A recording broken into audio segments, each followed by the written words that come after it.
આજે એક સૌથી બર્નિંગ પ્રશ્ન જે આજ આપણે મળ્યા છે તમને પૂછું, આજકાલ અપર મિડલ ક્લાસ અને સુખી ઘરના છોકરાઓ વ્યસનો ખૂબ કરે છે.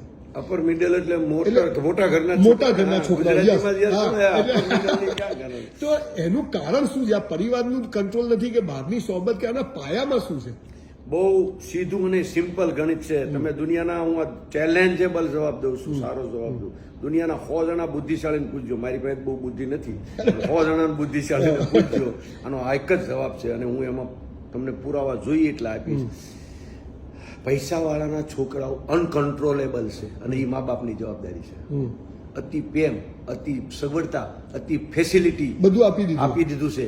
માગ્યા પહેલા મર્સિડીઝ આપે, માગ્યા પહેલા ગિફ્ટ આપે, મોટી મોટી ઘડિયાળની, માગ્યા પહેલા સરપ્રાઈઝની જે પથારી ફેરવી છે ને, એટલે એનામાં પછી એને હવે બીજું જોઈએ છે. અને પાછી દીકરો કન્વિન્સ કરે અને મા બાપે કન્વિન્સ કરે, અમારી પાસે કઈ નહોતું, તમારા દીકરાને તો ભોગવવા દઈએ ને, લે ભોગવ.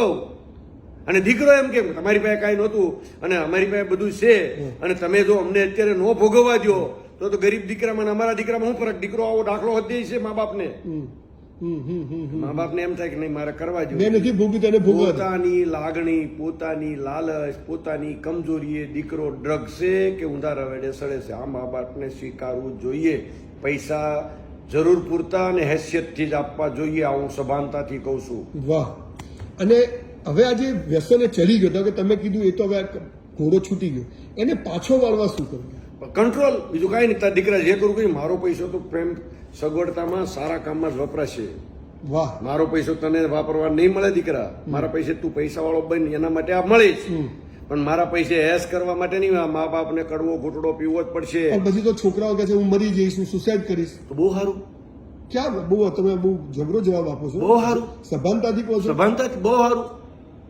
તમારે આખી જિંદગી પીડાવવું અને આખી જિંદગી ભોગવવું, એવું કઈ થાય બાય નહીં. તમે ટેન્શન કરવાની જરૂર નથી. તમે નહીં થાય, ખાલી ડરાવશે. પણ એટલી તૈયારી રાખવી પડે. છોકરાને સુધારવું હોય તો ભાઈ, કેન્સર થયું હોય ને તો બાપ જુઓ, બાપ ડોક્ટર હોય ને તો પગ કાપી નાખે ને જીભ કાપી નાખે ને મોઢું કાપી નાખે. તો ખાલી આ તો કંટ્રોલ કરવાનું. એટલે તમારી દ્રષ્ટિએ ડ્રગ્સ છોડાવવા, વ્યસન છોડાવવા મા બાપે છોકરાઓને નહીં, મા બાપના કારણે સીધા છે. હું તમને બહુ સભાનતાથી કહું છું. અને મા બાપે જ એને છોડાવીએ કે દુનિયામાં બીજો નહીં છોડાવીએ કે કાં તું ડ્રગ્સ છોડ ને, કાં મા બાપને છોડ ને, કાં પૈસા છોડ, કાં મને છોડ, સમાજ છોડ, પરિવાર છોડ. એ કડવો ઘૂંટડો મા બાપને પીવો જ જોઈએ, પીવો પડશે, ત્યારે સુધારો આવશે. એમાં હું હજી દાવો કરું છું, પણ હું એવો કન્ફર્મ નથી કે અમારા ઘરે એવા નહીં પાકે. બરોબર, તમે ભગવાન કરે એવું ના થાય.